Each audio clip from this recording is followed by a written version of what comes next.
Tindakan bullying seperti apa sih yang pernah kamu rasakan?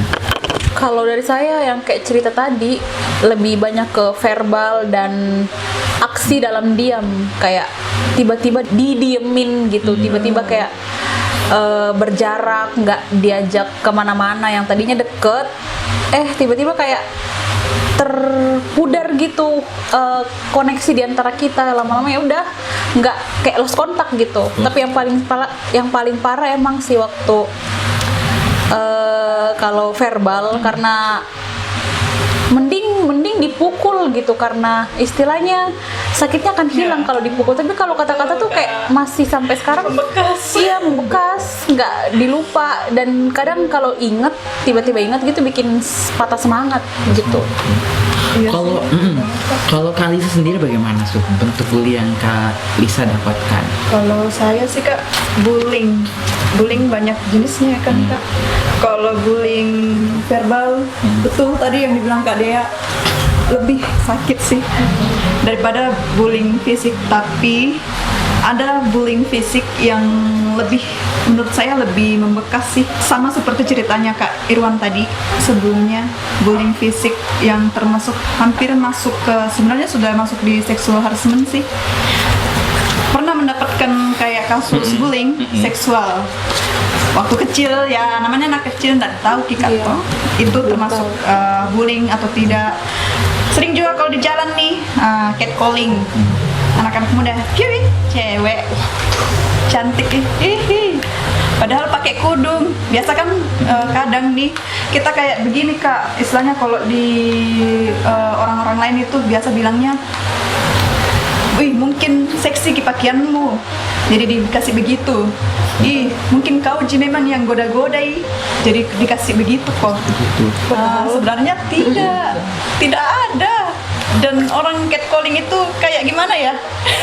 Nggak sopan banget sih sebenarnya. Kalau misalkan Lydia panggil kita nih kan, harusnya samperin dekat-dekat atau salam, assalamualaikum Lisa, boleh berkenalan kan, gitu kan lebih sopan. Kalau misalkan gue aja yang cowok aja, misalkan dipanggil kan temanku cowok yang dari Jawa, Irwan atau Irwan sini, itu aja gue tuh nggak suka banget kan. Menurut tuh kayak kita dipanggil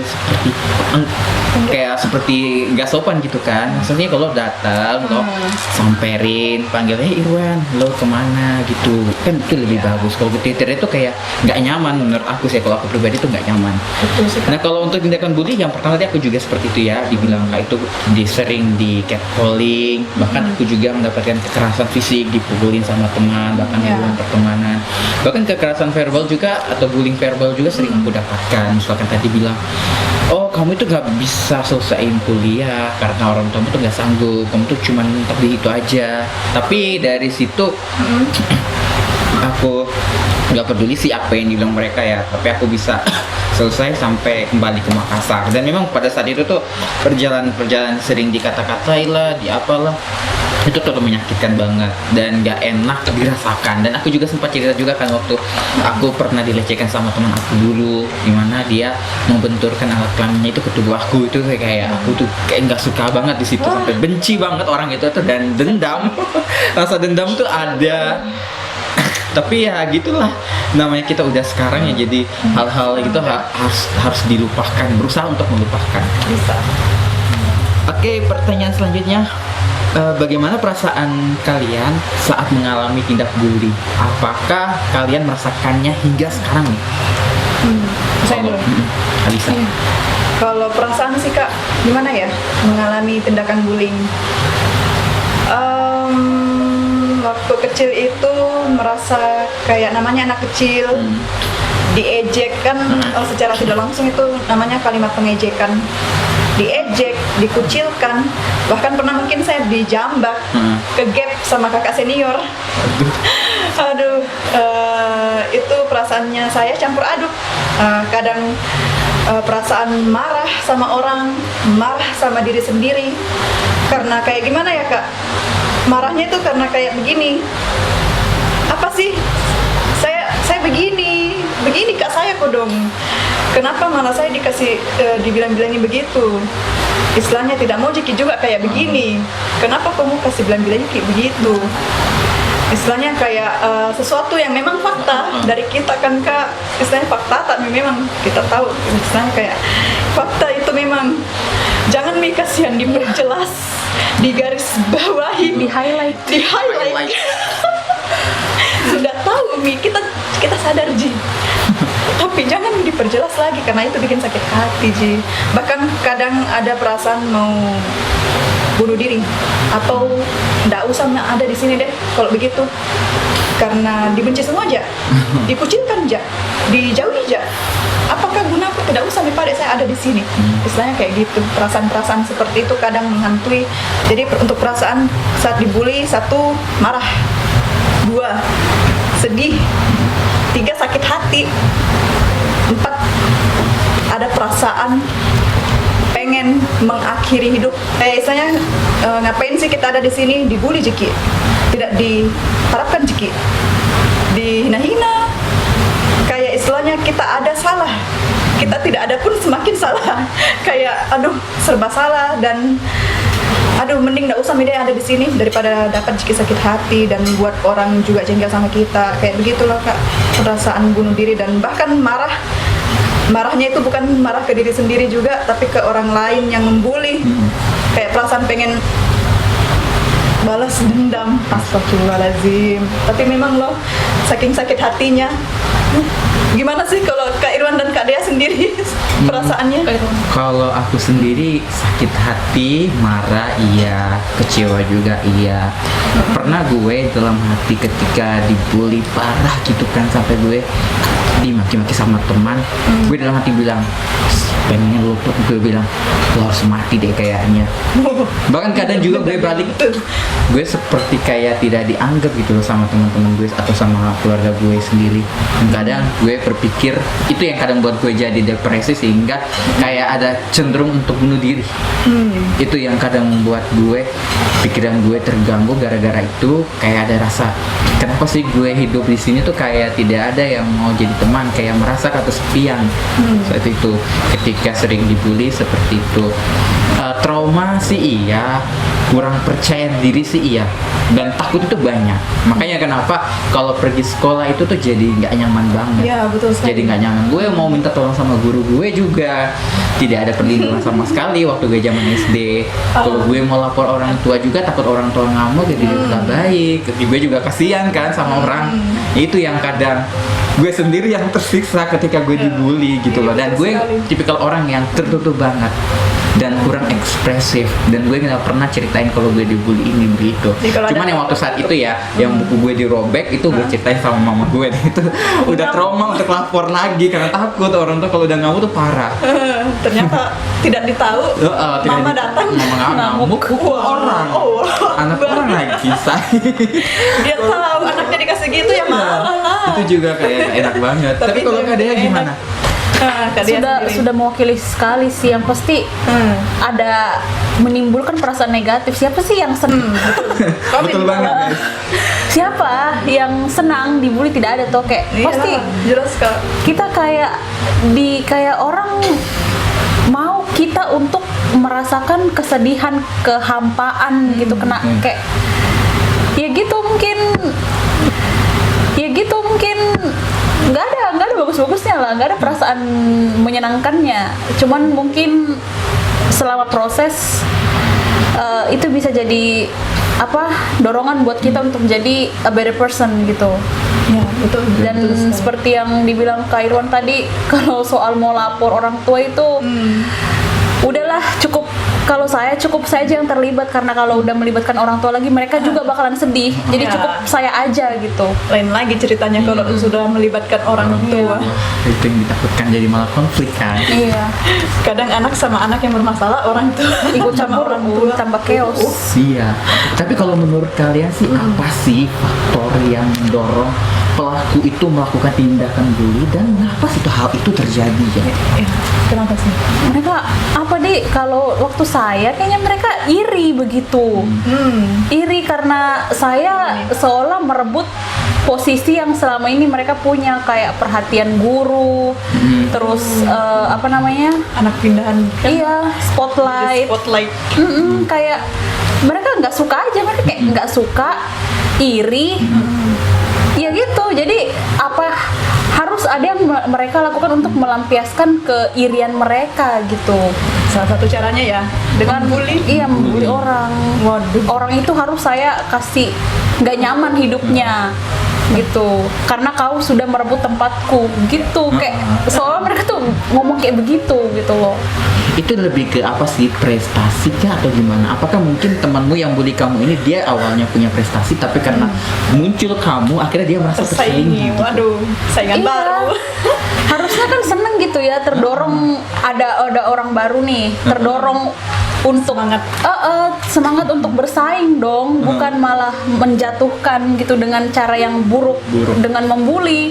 Harusnya terdorong ke arah yang positif. Wah, atau bisa diajak kayak sharing gitu, atau kerjasama kayak ya berteman lah. Kenapakah harus lewat jalur bully gitu? Kalau mau berinteraksi dengan saya gitu. Iya, betul sekali tuh Kak. Kalau Kak Asila sendiri? Ya, kalau dari saya sendiri sih Kak, sebenarnya apa sih yang mendorong ini orang untuk melakukan tindakan bullying? Karena adanya satu hal ini, standar sebenarnya sih. Standar itu doang sih Kak. Karena orang-orang secara umum kan standar kecantikan, standar kecantikan tinggi, putih, mancung, saya pesek. Terus standar kesuksesan harus yang PNS. Kalau anaknya nggak PNS nggak sukses. Aduh.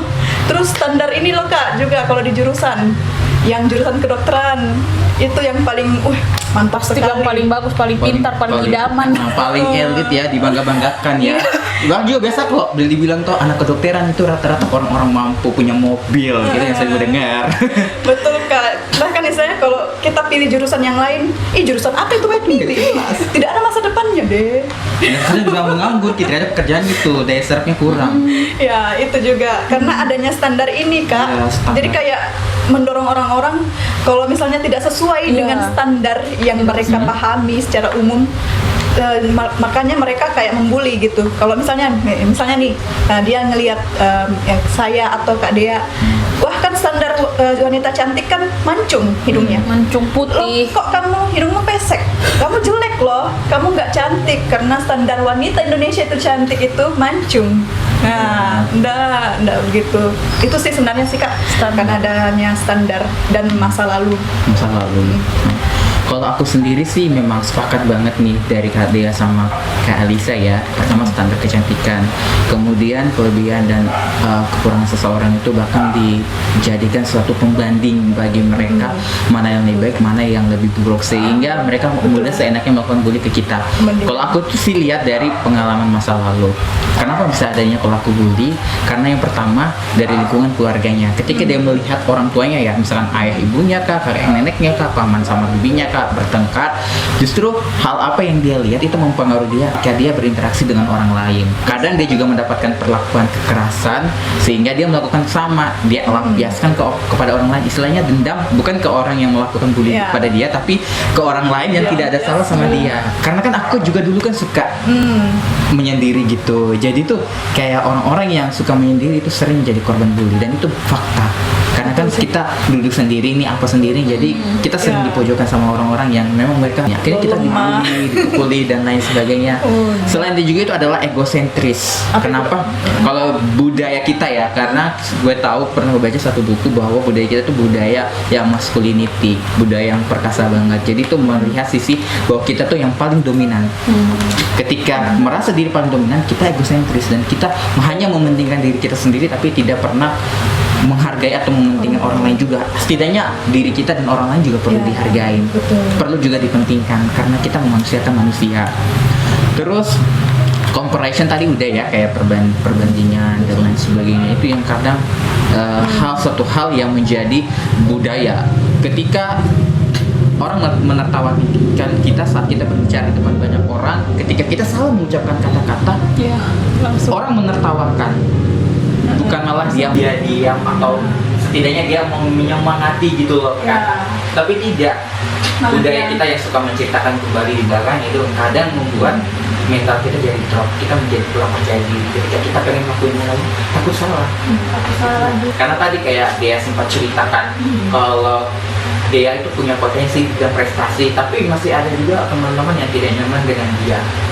Dan itu semua baik kita yang punya fisik yang bagus kan, cantik, ganteng, tinggi, pendek, apalagi pintar dan tidak pintar, itu juga pasti mendapatkan bully. Kayaknya sebenarnya. semua deh ya. Semua pasti dapat bully. Nggak pernah. Pasti akan menjadi korban bully nih. Aduh, bahkan Nah, diri sendiri biasa kadang membuli diri sendiri. Karena suka membandingkan diri dengan Iya. orang lain. Tapi saat kita dibully itu pernah tidak kita melaporkan kejadian bully ini kepada orang yang memang bisa melindungi kita? Kalau ke guru ya kayak percuma gitu, justru guru manggil si pelaku terus keluar dari ruangan BK misalkan, ya kita bakal tambah dibully gitu.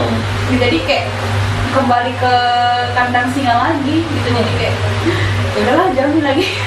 Dan kayak tambah memperparah juga ya. Keadaan sebenarnya. Waduh. Tapi kalau Kak Alisa sendiri bagaimana?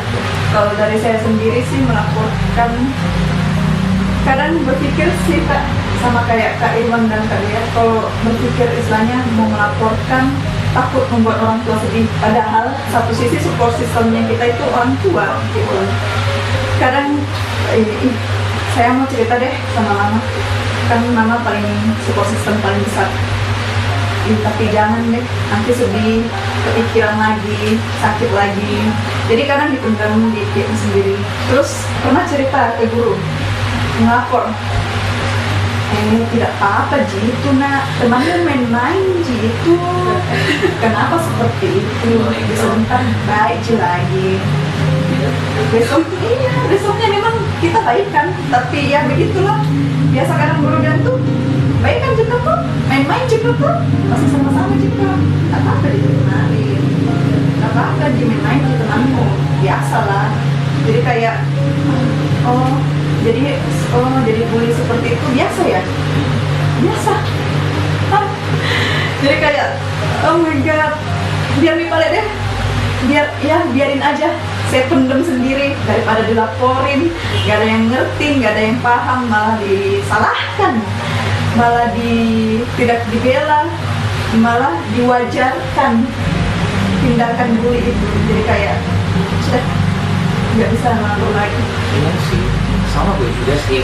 Jadi ya juga kadang kalau kita lapor ke guru BK itu gue sudah ceritakan tadi, lapor di guru juga nggak semakin enak karena gue lapor orang tua dan hasilnya orang tua itu anak orang.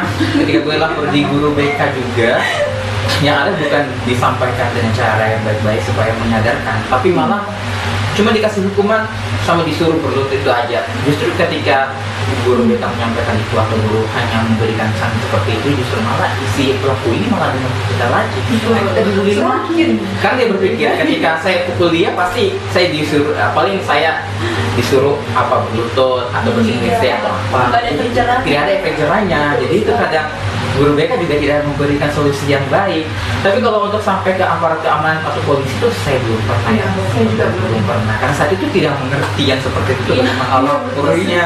Karena kita masih usia remaja kan, jadi nggak ngerti lapor itu kayak gimana. Nggak ada kalau misalnya ada kekerasan kayak gini tuh kita dilindungi atau bisa laporin itu nggak tahu sama sekali saat itu. Dan